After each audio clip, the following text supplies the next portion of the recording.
What's up, everybody? It is hot. It's real hot in here. I'm brewing a beer today, and as you can see from the hops, it's going to be a New Zealand flavored style beer. I never have used Green Bullet or Waimea, so I've got 5 ounces. I'll bitter with 1 ounce and do a 4-ounce hop stand. The other thing that's interesting, it's so hot out, I can do this Kveik, so I got the Sigma-Uranus slurry from last year. Now, right before this, I just made a batch of Otterdal Kveik with the slurry, and I used about a tablespoon, and then I kind of jump started it with a little bit of a starter. I've got the first runnings coming in here, which are stronger than you want for a starter, so I dilute it with some water to get the volume I need and roughly the gravity. So I'm gonna scoop out a big tablespoon. In fact, I'll probably just do that here. Got my little sanitized dealy bopper. So I did this with the Otterdal, just basically what I'm gonna do right here. And it worked just fine. Oh, I should have saved the water for pouring it in. Maybe I'll rinse this out with just a little touch more water. But then I did have some bubbles before I was pitching the starter, and it started fermenting within hours. That beer is about ready to be kegged, but plop. So yeah, today is New Zealand Kveik IPA.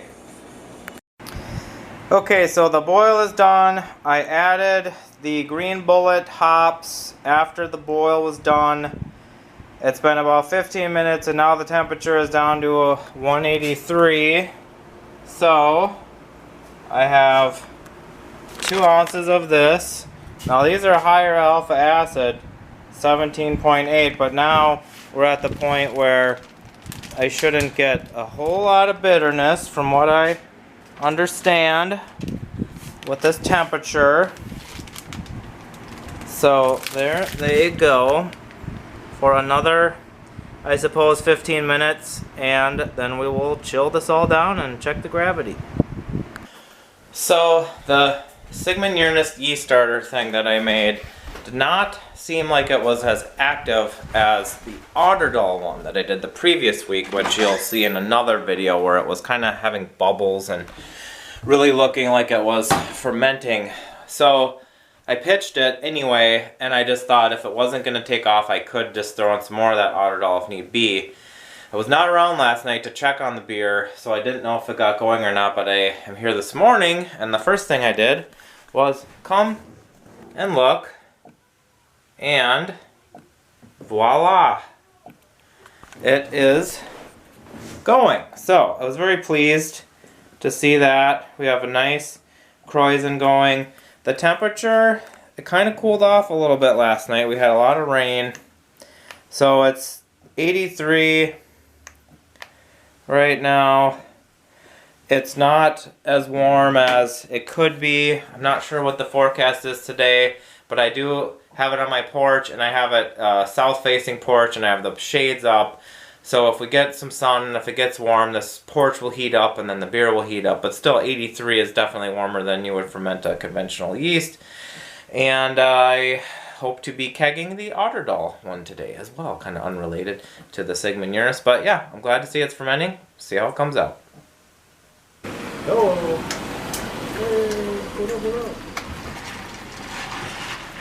Neighbors are rolling in, and we're drinking in the garage.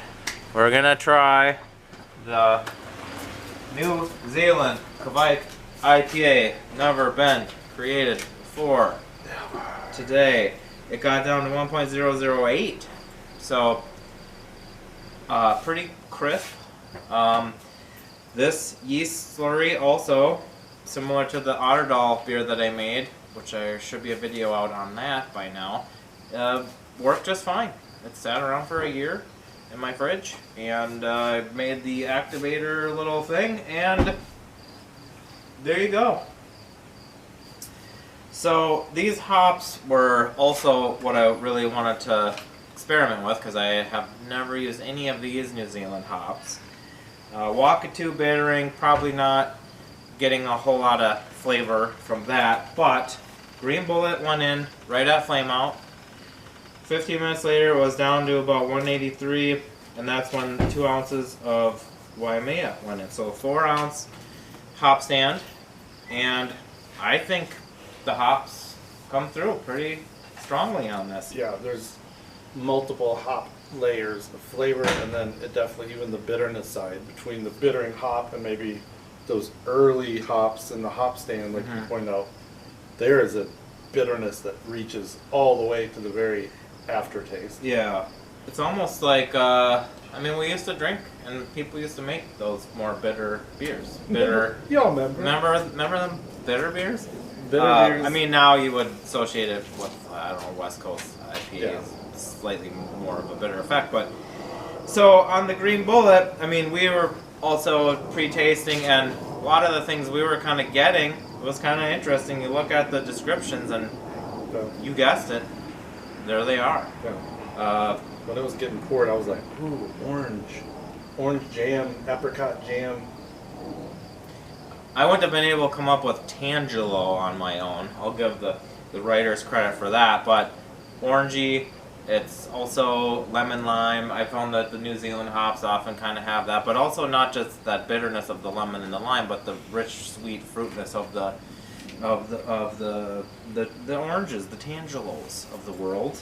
But there's like a pepperiness too that you pointed out when you first smelled it. You're like, am I just getting a pepper kind of day today? Right. Because the beer we drank before this, it was way more like prevalent. But here there is like a layer of this like black pepper dusting to it. Well, and then the wild card is the Sigmund Uranus Kveik strain, which I feel like I'm mostly just getting all of these hop aromas and flavors. I don't feel that I feel like the Otterdal strain kind of almost makes a very simple beer taste like a Saison. Whereas this strain, and I kind of did this on purpose because I think I thought about this last year, is it steps back a little bit. You've heard of these strains, I forget the one, Oslo. There's some Kveik strain that people use for a Pilsner type beer, that it's a Kveik strain, you can ferment it hot, fast, not worry about temperature control, but still get a cleaner result. Yeah. And I feel like this one is maybe a little bit more in that ballpark. Yeah, the Uranus, I believe, is usually more often used for less hoppy beer, or at least like Ivar would say, hops really kind of trample the Kveik. Now, over here, people are using the Voss strain, which I think is the same thing, synonymous. Yeah, similar. For hoppy IPAs like this, because I think there's a little bit of citrus-y-ness that you get from it, but by and far, I think it's for a little bit more malty beers is where it like shines some of that like cherry pie. Again, this is like the malty strain original culture versus right. Well, this is the malty. Yeah. Yeah, this is original. Yeah. But if you can use a Kveik strain, like this could be something I could do this winter, is use the Sigmund Uranus in a Pilsner type beer. Well, no, I can't because that would be too cold. So I would have to do it now. I would have to do one now. Like make a Pilsner beer with the... I mean, that's something I might try. Why? He does He's that? just been brewing like all these... Everything? Kind of like Pilsner-ish beers during the summer for that point. Okay. Oslo at like 90. I should try that. So, Green Bullet, they say taste and aroma of raisins, fruits. I don't know if I'm getting that much, but then they get into this thing where they talk about resinous pine bitterness and slightly peppery spiciness, which is often compared to Styrian variety. So that's the Green Bullet. That's the one that maybe is giving some pine bitterness. I feel like that's what I'm getting the most of, honestly. But then here is what I think you also get, and you were talking about this, Waimea. Full of pleasant surprises, bursting with intense, fresh tangelo, citrus fruit, and pine needle character. fresh crushed citrus and pine. It says assertive with citrus fruit, think tangerine / orange, and pine needle for days. So those things are definitely in here, and to that effect, I mean, if you know of the mosaic hop, you get these tropical fruit type things and also the pine bitterness. Maybe that's why it's kind of like that. It's like a two punch, 2 for 1. Calls it a jack of all trades, so yeah. Mm-hmm. I guess that's kind of what it's saying. An interesting experiment might be a single hop Waimea beer. If you like that kind of thing. I've done that with Mosaic once or twice. I know Mosaic, some people don't care for it all that much.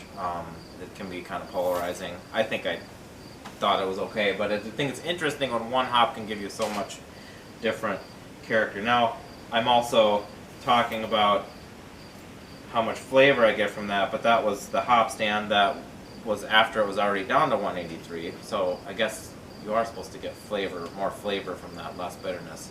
But yeah, this is kind of bitter. I'm glad it didn't go lower than 1.008 from 1062, which is kind of low-ish for this sort of thing.